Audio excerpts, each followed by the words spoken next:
Kuramjare mayam pumnamaku ngasisu anauba recipe amaga loinaduna puraga lakjare. Mayam ngasigi recipe sidi sevai gi recipe oidoini. Ado sevai di aikoina kheer horoga adum chai ko. Ado ngasigi sina makhal ama oidoini. Ado mayam ngasigi recipe se Dubai gi faorba dessert recipe haibado oidoini. Kunafa dessert recipe haibado madu oidoini mayam aisu try amtang tawgena tawbane. Ado yam thi hawe yumda machali changdana adum sema yare ko mayam. Ado yengo chamasna lokhatlasu yam thina fajare creamy ga oiradana ko.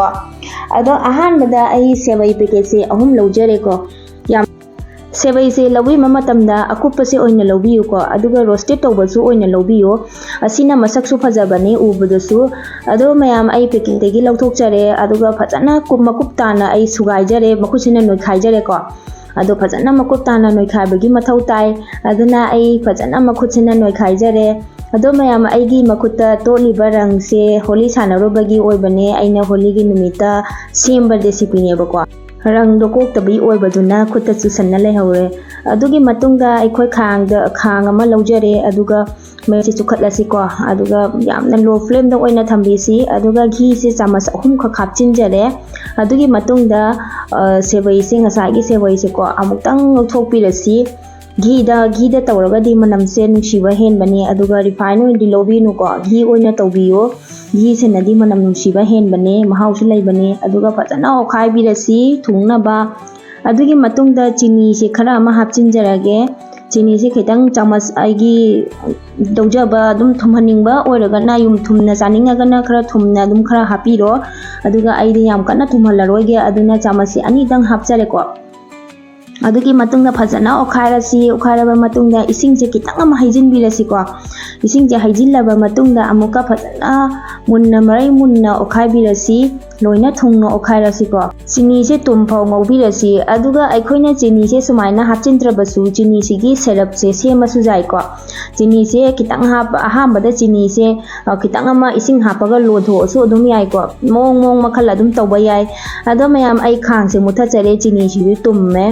aduga ai kon ama laujare ko kon se diklai gi oina laujare aduga ha kon diklai gi leitrabasu adum yaha kon ama orabasu dum yai ko mapana wangba adum oraga yare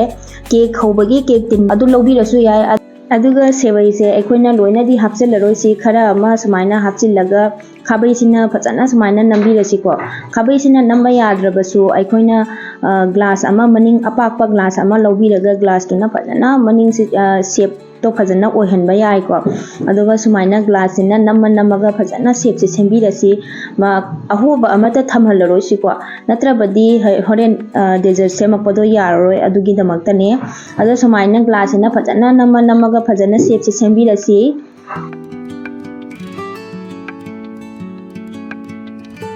asumna fajana semaga side amada thambikhrasi ko asigi matungda ai khang ama laujarage khang sigi manungda sangom liter ama haijinjarage aiki sangom se yambagi maramna ai khang se oina laujare ko aduga jaha kon achauba amada lobirabasu yai sangom li abadi macha amada dum lobirabasu yai ko ado sangom se fajana sawallaba matungda aikona bowl amada sangom se kitang longthokpirasi aduga corn flour do chamas ani ka khapchin birasi aduga custard powder do aduma chamas ani ma hapchin birasi ko aduga fajana nekhai birasi fajana matum amata yahondana fajana chanang tana nekhai birasi ko aduga corn flour leitrabasu custard powder tang hapasu adum yai ko aduga custard powder leitraga corn flour katang hapasu adum yai ado hapta yadi haibagi wari ama leiti ko adum arai bado dum hapa yai ko aduga meda gomba kaigumba di hapi gano corn flour natraga custard powder ani sigi manungda ama adum hapiu ko aduga fajana sumaina chamasina nekhairaga thambirasi aduga ngasai aina sangom lonbado adumu gengminarasi ko fajana sauraba kansida aikoi ngasai hajigi aina semba custard powder aduga corn flour nekhaibado fajana haijin birasi sangom sida haijillaba matungda fajana okhairasi ko aduga okhaiba khut lepa yari ko khut lepadi manungda makhada kasangani phamjangani aduna khut se lepa yade aduga elaichi che powder leiraga di powder hapa yam phai aduga aigele powder do leitabani na matum se leibanina ko adum sugairaga hapi re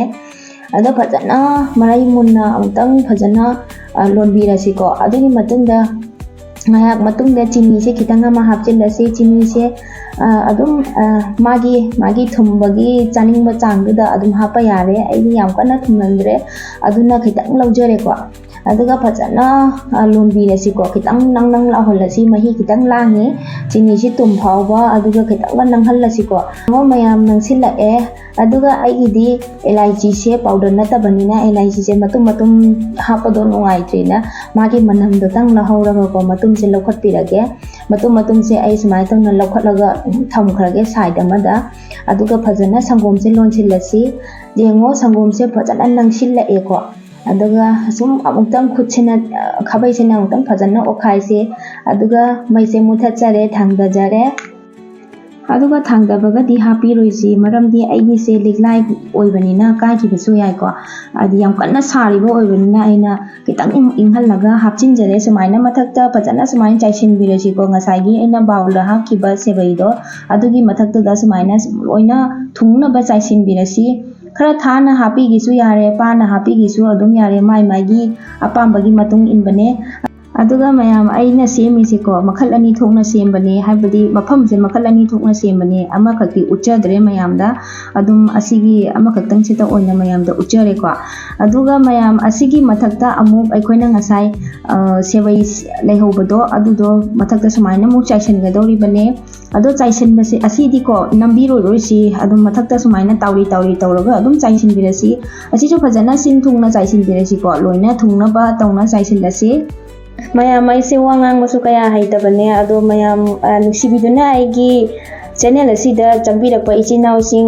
subscribe tawdaba yaubiragana subscribe tawsanbiramo aduga comment like comment thambiramo hanadagi yingba ichinau yaubiragana nusiba comment chu thambiramo ado mayam aigi recipe sisu mayam adum keno tawbiba taragadi kitang aidi kanaba ubiba taragadi mayam tang try raktabaga su yengbiyo ado mathakta aina dry fruit cha phajana kupna soiraga ko